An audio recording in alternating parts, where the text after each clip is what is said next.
प्यारे बच्चों, आज मैं आपके सामने टर्निंग लेथ मशीन के बारे में बताने जा रहा हूं। और लेथ मशीन एक बहुत इंपॉर्टेंट चैप्टर है सभी ट्रेडों के लिए। और लेथ को क्या क्या चीज़ होती है इसके बारे में आपको, किस तरह से पार्ट्स होते हैं, कौन सा पार्ट्स कहाँ पाया जाता है, हेड स्टॉक क्या होता है, टेल स्टॉक क्या होता है, लीड स्क्रू क्या होती है, बेड क्या होता है, इन सभी के बारे में आज मैं आपसे चर्चा करूंगा। और बड़ा ध्यान से देखिए, लेथ मशीन एक बहुत इंपॉर्टेंट चैप्टर है। और आप ये वीडियो ऑन करने से पहले मैं आपसे रिक्वेस्ट है कि चैनल को सब्सक्राइब कीजिए, दोस्तों में शेयर कीजिए और लाइक कीजिए। अब चलते हैं अपन आगे किस तरह से। देखिए, लेथ मशीन के आपको पार्ट्स और लेथ मशीन की क्या क्या क्रिया होती है इसके बारे में आपको बता रहा हूं। तो मेरे प्यारे बच्चों, सबसे पहले लेथ मशीन क्या है, लेथ मशीन के बारे में मैं आपको बताने जा रहा हूं। तो इंपॉर्टेंट बात यह है कि लेथ मशीन का सबसे पहले जो हमारा बेस होता है, ये एक टेबल बनी होती है, ये बेस है टेबल का। इस टेबल पर जो कि हमारे पास क्या होता है, बेस ये कास्ट आयरन का बना होता है। जो कि आपको ये बेस लिखा है, ये बेस है, ये आपके सामने जो दर्शाया गया है, ये एक चीज क्या है कि ये हमारे पास एक बेस है, ये बेस है। ये बेस किसका बना होता है, ये कास्ट आयरन का बना होता है। किसका बना होता है, ये कास्ट आयरन का बना होता है। इसके साथ में जो हमारे पास ये दो जो ये दर्शाया गया है नीचे की तरफ जो आपको आया है बेस, ये इस पे दो जो स्टील की जो प्लेट होती है हमारे पास, उन पर इसको किसी भी तरह से इसको वेल्डिंग कर देते हैं या इसको फैब्रिकेशन बनाया जाता है कि ये स्टील की प्लेट पर इसको दर्शाया जाता है। अब बात करते हैं अपन सबसे पहले, जिधर हमारा ऑपरेटर होता है, ऑपरेटर के बाएं हाथ, ऑपरेटर के बाएं हाथ उधर हेड स्टॉक होता है। ये आप समझ जाएंगे, ये हेड स्टॉक है, ये हेड स्टॉक है, ये आपके पास लिखा है, ये हेड स्टॉक, ये हेड स्टॉक है।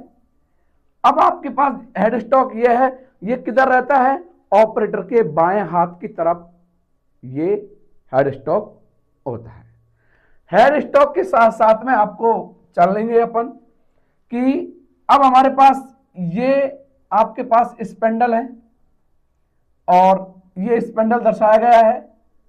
ये लाइव सेंटर होता है, यहां हम कई प्रकार के विभिन्न प्रकार के ऑपरेशन करने के लिए अलग अलग प्रकार के चक्का या सरफेस प्लेट यूज करते हैं, जो आगे बताऊंगा मैं आपको। अब हम चलते हैं कि अब हमारे पास ये हेड स्टॉक होता है। हेड स्टॉक भी एक कॉन्प्लो हेड स्टॉक होता है, गियर हेड स्टॉक होता है। ये हमारे पास गियर हेड स्टॉक है। तो इसके बारे में आपको बता देते हैं कि सबसे पहले आपको यह है कि जिधर हमारे बाएं हाथ होता है उधर हमारा हेड स्टॉक होता है, जिधर हमारे राइट हाथ होता है उधर हमारे पास टेल स्टॉक होता है। क्या होता है, टेल स्टॉक होता है। और बीच वाला भाग जो होता है वो हमारे पास कैरेज होता है, जो कि ये कैरेज लिखा है। ये पूरा वाला भाग जो है ये हमारे पास कैरेज है। इसी में ये क्रॉस लाइट दिखाई गई है आपको, ये क्रॉस लाइट है इसी के यहाँ पर, और क्रॉस लाइट है। ये टूल पोस्ट होता है, जो कि आपके ये यहाँ टूल पोस्ट होता है। और ये वाला जो भाग होता है ये कंपाउंड रेस्ट होता है, जिसमें डिग्री कटी होती है। क्या कटी होती है, इसमें डिग्री कटी होती है। ये कंपाउंड रेस्ट होता है जिसमें डिग्री कटी होती है। और ये हमारे पास ये एब्रॉन है, इसको हम एब्रॉन बोलते हैं।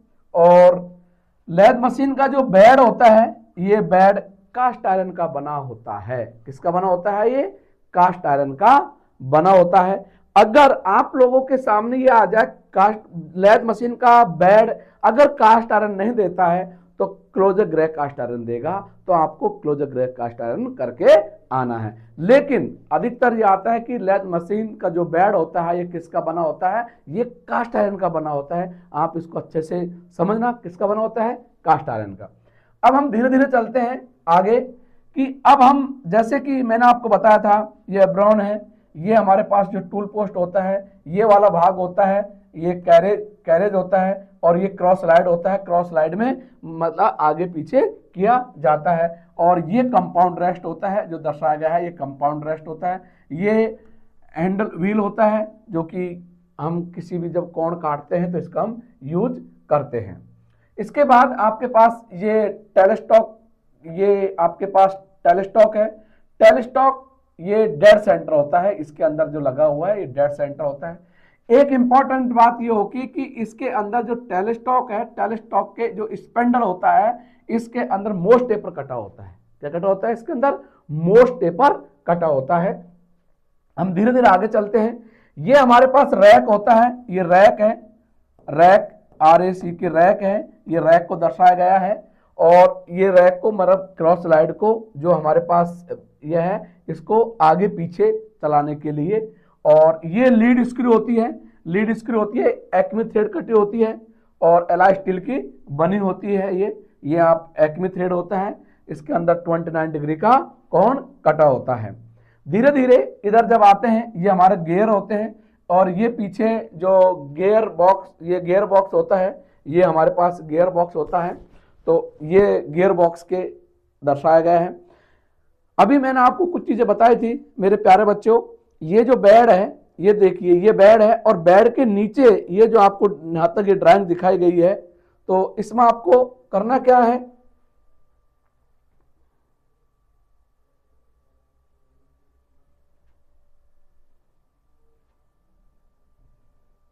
ठीक है, ये बेड है। बेड के बारे में आपको ये दर्शाया गया है किस तरह से इसको किया जाता है।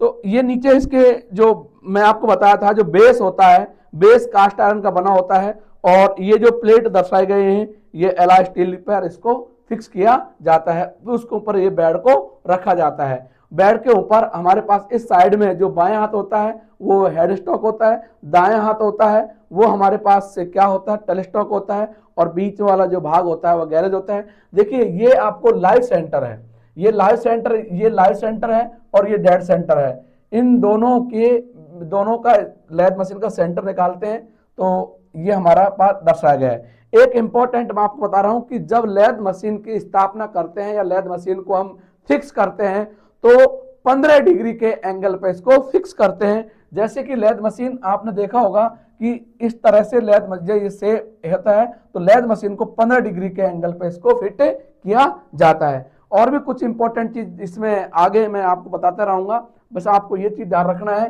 कि ये हमारे पास क्या है, ये लीड स्क्रू होती है। देखिए लीड स्क्रू के साथ साथ में कुछ चीजें क्या होता है जिसमें आपने पढ़ा होगा, स्लिप नट होता है। जैसे कि स्लिप नट, जैसे कि मान लीजिए ये हमारे पास एक रॉड है, ये थ्रेड है, और इसी के अंदर ये इस तरह से लगाते हैं और इसका ये हैंडल होता है। तो अंगेज, जैसे कि हम इसको नीचे, मतलब जैसे कि हम इसको अंगेज करना होता है, डिसअंगेज और अंगेज करना होता है, तब हमारे पास ये लीड स्क्रू को चलाया जाता है जब कभी किसी भी ऑटोमेटिक कार्य किया जाता है। अब इधर देखिए एक चीज यह है, जैसे कि मैंने लेथ मशीन के बारे में कुछ आपको बताया था, बहुत इंपॉर्टेंट चीज ये आती है कि ये हमारे पास सेंटर कहां से लेते हैं। ये लाइव सेंटर और डेड सेंटर की जो बीच की दूरी होती है ये लेथ मशीन का सेंटर होता है। क्या होता है, ये लेथ मशीन का सेंटर होता है। और ये हमारे पास हम जो को कितने हाइट पर इसको बांधते हैं, तो ये हमारे पास H ये हाइट होती है, और ये पूरी जो दर्शाता है ये S विंग करता है, कितना पर ये घुमाया जाता है। ये चीज के बारे में आपको बताया गया है। अब हम धीरे धीरे आगे चलते हैं इसके बारे में।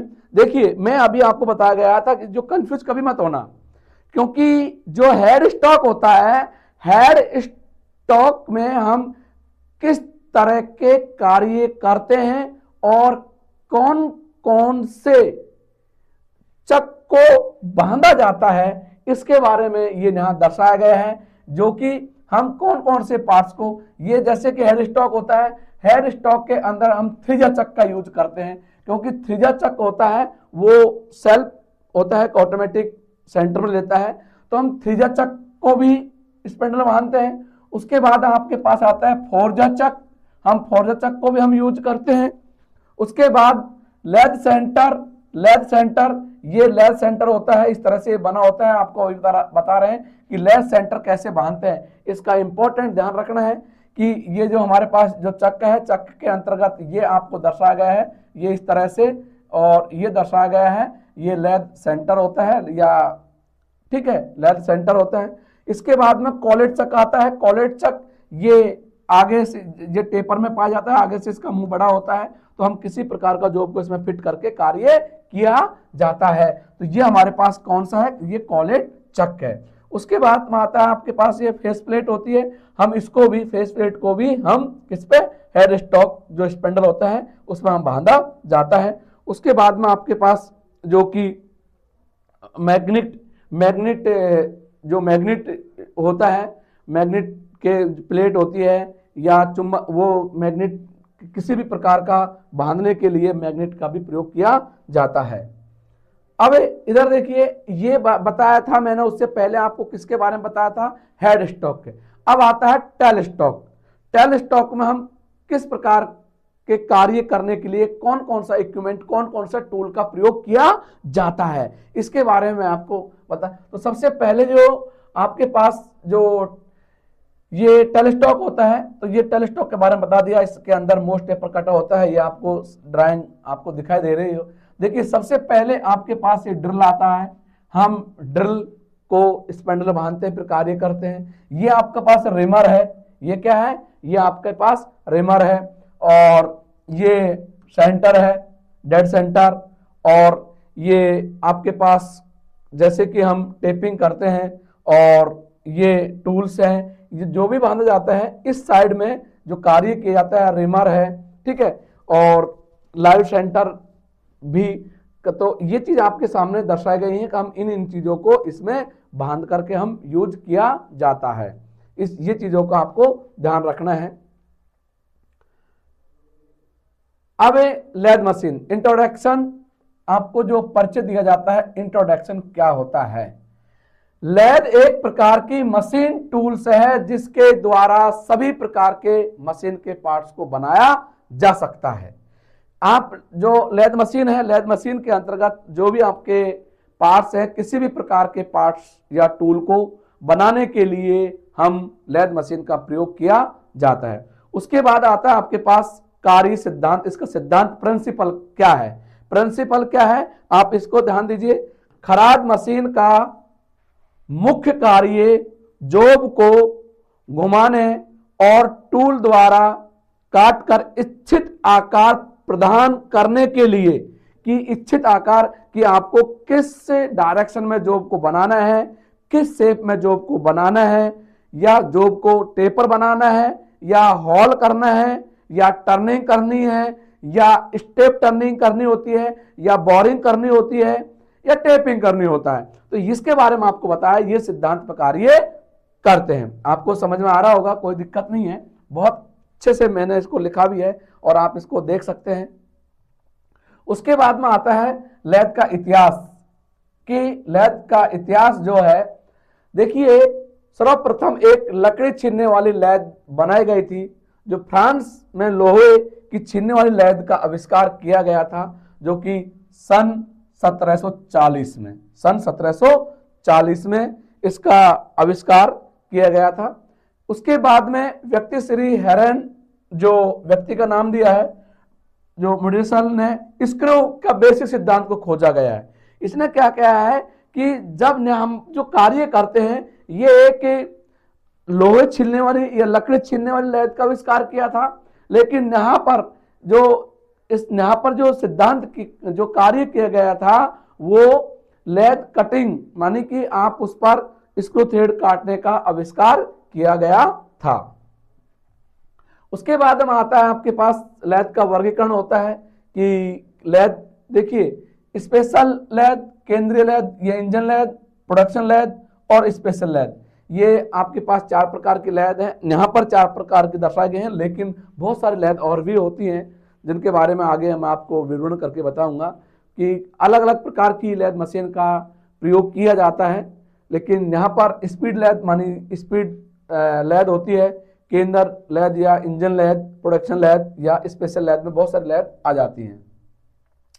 अब इंजन या सेंट्रल लैद के बारे में आपको बताया था, वर्कशॉप में साधारण कार्य करने के लिए इसका प्रयोग किया जाता है, जो कि अभी आपको बताया था कि इंजन या सेंट्रल लैद वर्कशॉप में साधारण कार्य करने के लिए इसका प्रयोग किया गया था।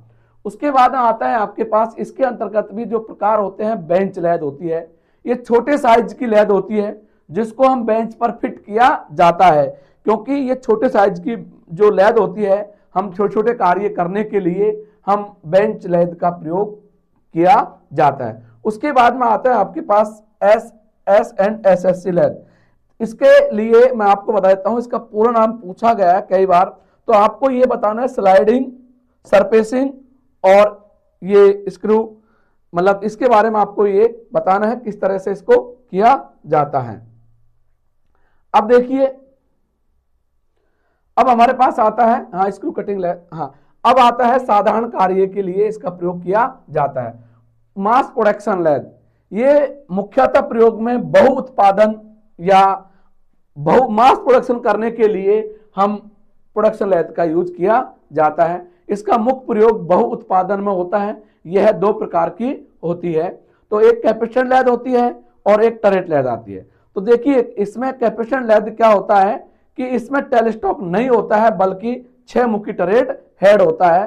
तो इसके अंतर्गत क्या होता है, जो कैपेसिटर लैद होती है, मैं इसके बारे में भी आगे बताऊंगा आपको कैपेसिटर लैद किस तरह से होती है, कैसे यूज करती है। तो इसके अंदर टेलस्टॉक नहीं होता है, बल्कि 6 मुखी टरेट हेड होता है, जिससे कि हम अलग अलग प्रकार का इसका हम किसी भी प्रकार का कटिंग करते समय टूल लगाया जाता है, जिस प्रकार तो उसको घुमा घुमा के हम चेक कर सकते हैं या कार्य करते हैं। उसके बाद में इसका मास प्रोडक्शन में इसका यूज किया जाता है। टरेट लैद, तो ये टेलस्टॉक नहीं होता है, बल्कि 6 मुखी टरेट होता है। देखिए, प्रोडक्शन लैद में होता है छोटे कार्य के लिए, और टरेट लैद ये कहती है कि इसमें टेलस्टॉक नहीं होता है, 6 मुखी टरेट होता है, लेकिन इसका यूज लंबे व भारी कार्यों के लिए, लंबे व भारी कार्यों के लिए इसका यूज किया जाता है। बहु उत्पादन मतलब मास प्रोडक्शन के लिए इसका यूज किया जाता है। उसके बाद में आपके पास आता है स्पीड लैद। तो देखिए, ये केवल टी आकार का आधार होता है, टूल को हाथ द्वारा फीड दी जाती है और एकमात्र कॉन पुली होता है जिससे स्पीड को बदलने के लिए इसका यूज किया जाता है। कॉन पुली क्या होता है कि हम स्पीड को कम ज्यादा करने के लिए बदला जाता है। इसके बारे में आगे भी हम चर्चा करेंगे।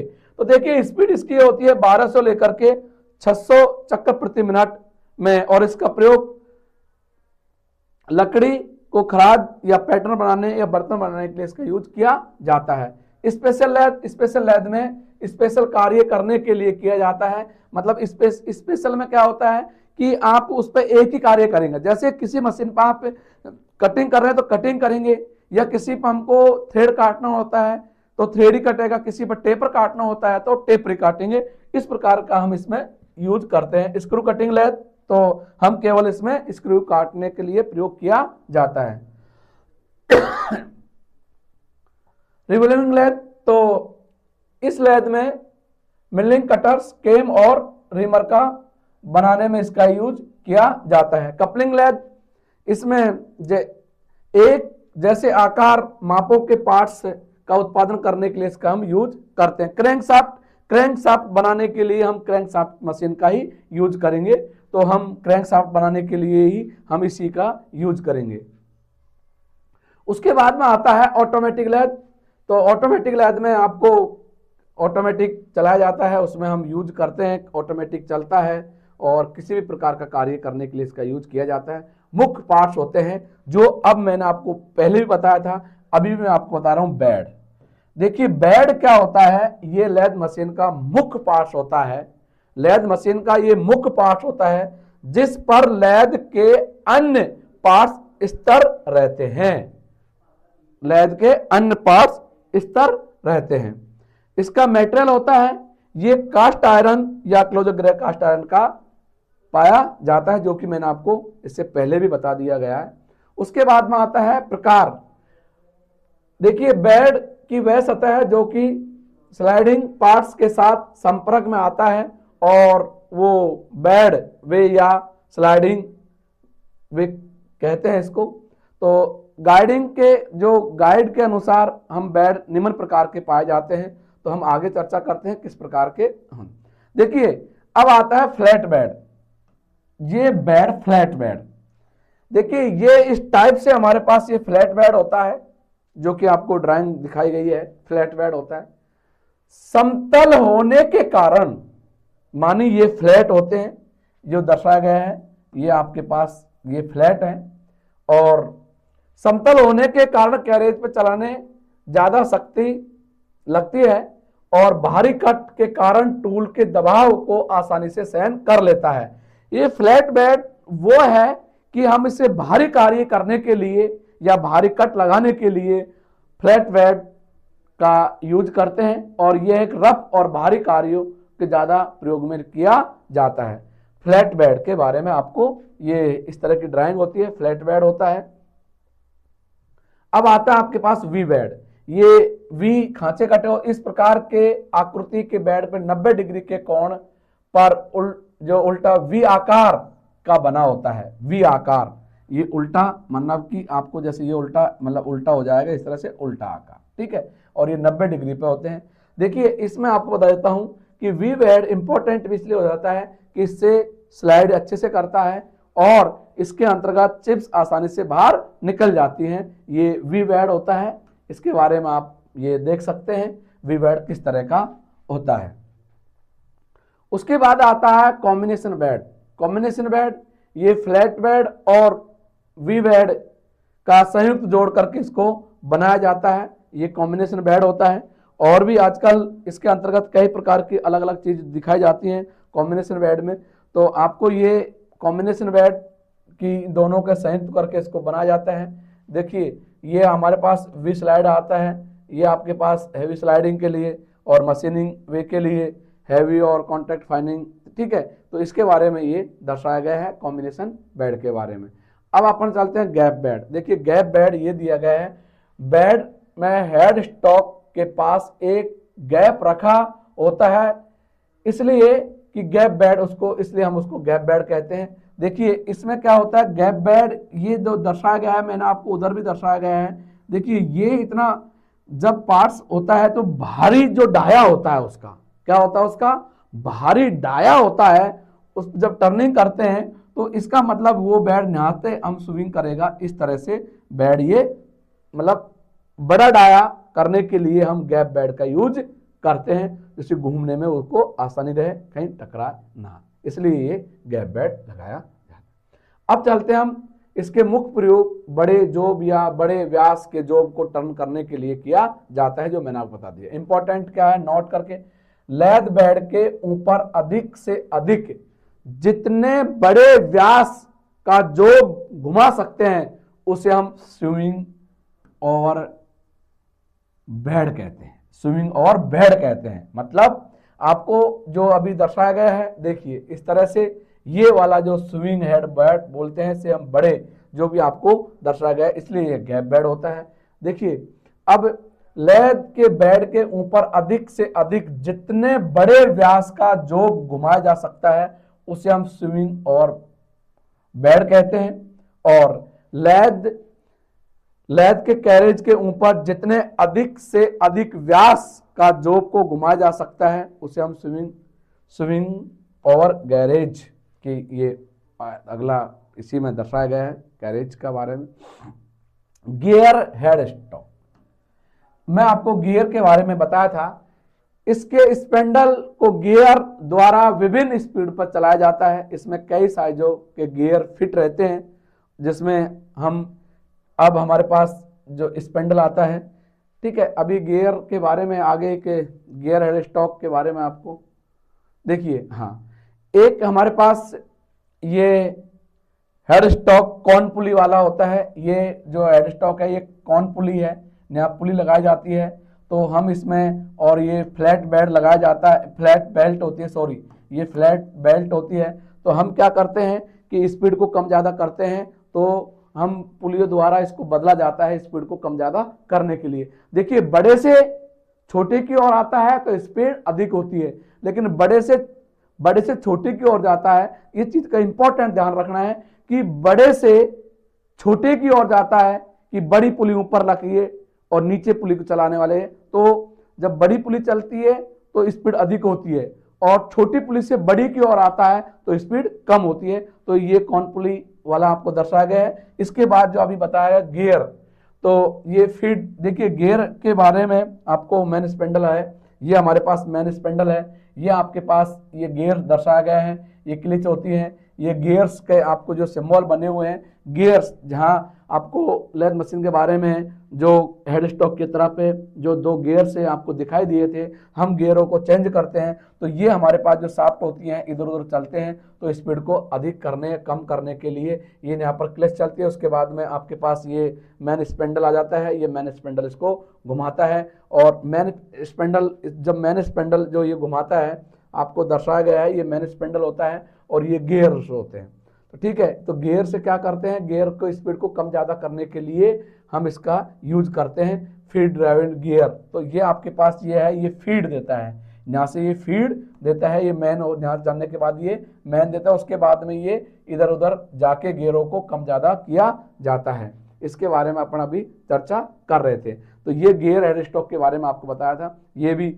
अब इसके बाद में स्पेंडल आता है, एलॉय स्टील, जो कि आपको पता है ये एलॉय स्टील का बना होता है, और खोखला हार्ड और टेम्पर ग्राइंडिंग किया जाता है, और इसमें वी थ्रेड कटी होती है। तो हम जो है, जो स्पेंडल होता है इसका, इसमें कौन सी थ्रेड कटी होती है, वी थ्रेड कटी होती है, ये भूलना मत आप लोग, कौन सी कटी होती है, वी थ्रेड कटी होती है। उसके बाद में इसके बारे में आपको बता ही दिया मैंने, ये चल ही रहा है गियर के बारे में। अब आता है जो कि हेड स्टॉक, लेथ मशीन का एक फिक्सर यूनिट जिसमें बाईं ओर फिट किया जाता है, जो कि वो हेड स्टॉक है। और हेड स्टॉक कास्ट आयरन का बना होता है, ये खोखला बॉक्स होता है, ये भी 2 प्रकार का होता है, जो कि मैंने कि अभी आपको निकल गया है। देखिए ये इस चीज़ आ रही, ये कौन पुली वाला आता है, और उसके बाद में ये गियर ड्राइंग वाला आता है, ठीक है। तो कौन पुली, ठीक है, ये आपके कौन पुली, ये कौन, अब ये कौन पुली। तो इसके बारे में आपको बताया था कि हेड स्टॉक क्या है, लेथ मशीन का एक प्रकार का फिक्सर यूनिट है जिससे बाईं ओर फिट किया जाता है, और हेड स्टॉक कास्ट आयरन का एक खोखला बॉक्स होता है। ये 2 प्रकार के होते हैं, जो कौन पुली, और एक आता है हमारे पास गियर। तो गियर के बारे में आपको बता दिया गया है। देखिए ये मैंने एक आपको छोटी छोटी चीज़ें बताई है, बेसिक चीज़ बताई है लेथ मशीन के बारे में, लेकिन आप लोग इस चीज़ का ध्यान रखना है कि सबसे पहले लेथ मशीन के बारे में आपको बहुत सारी चीज़ों का पता होना चाहिए, इंपॉर्टेंट क्या चीज़ है और कैसे क्या यूज किया जाता है। अभी आपके बारे में हम सैडल किस आकार का होता है, एच कैसा होता है, कैसे स्लाइड करता है, और ये लीड स्क्रू होती है, लीड स्क्रू के बारे में मैंने आपको बता दिया। ये रैक होता है, ये रैक होता है, रैक पर ही कार्य करता है, और यहाँ स्प्लिट नट लगा रहता है, उससे कि हम एंगेज करके थ्रेड को काटा जाता है। और आपको फिर मैं आपको बता रहा हूँ, इसके जो नीचे आपको यहाँ एक ड्राइंग है, ठीक है, ये थोड़ा सा ये है नीचे। आप सबसे पहले इसका जो बेस होता है, बेस किसका बना होता है, ये कास्ट आयरन का बना होता है, और बेस के ऊपर 2 आपको इसके अंतर्गत जो हमारे पास जो 2 स्टील की 2 प्लेट से आपस में इसको वेल्डिंग करके और इसको फैब्रिकेट बनाया जाता है। उसके ऊपर हम बेड को रखते हैं, उसके ऊपर क्या रखते हैं, हम बेड को रखते हैं, और बेड किसका बना होता है, कास्ट आयरन का। और बेड के ऊपर हमारे पास क्या होता है, ये क्या है, ये आपको आना चाहिए कि जिधर ऑपरेटर का बायां हाथ होता है उधर हमारे पास हेड स्टॉक होता है, और जिधर हमारे सीधा हाथ होता है वो क्या होता है, टेल स्टॉक होता है। इन दोनों के बीच में क्या होता है, ये पूरा गैरेज, ये टूल पोस्ट होता है, और क्रॉस स्लाइड इसके बारे में बता दिया मैं आपको सारी चीज़ को। कैरेज, ये जो वाला भाग होता है ये हमारे पास कैरेज है, और ये जो भाग दर्शाया गया है ये एम्ब्रेन है, और ये हैंडल है, इसको आगे पीछे चलाया जाता है।